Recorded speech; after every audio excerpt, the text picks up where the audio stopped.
Hallo en welkom by hierdie spottutoriaal. Vandag ondersoek ons hoe sal duplikaatdata hanteer met behulp van die Distinet en al predikate. Hierdie kragtige gereedskap help jou om te beheer of duplikate in jou navraagresultate verskyn, wat dit makliker maak om jou data akkuraat te vertoon en op te som. Die Distinct predikaat sal verwyder duplikaatwaardes uit die resultaatstel en gee slegs unieke inskrywings terug. Byvoorbeeld, jy kan select Distinct City from Customers gebruik om slegs unieke stede in jou databasis te sien.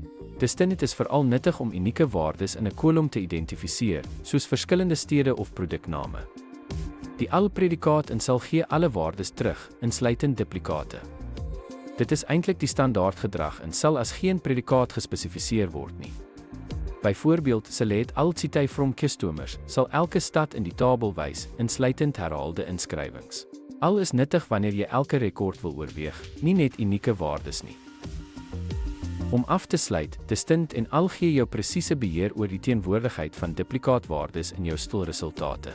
Deur Distinct te gebruik, kan jy slegs unieke inskrywings sien, terwyl al verseker dat elke rekord, insluitend duplikate, ingesluit word.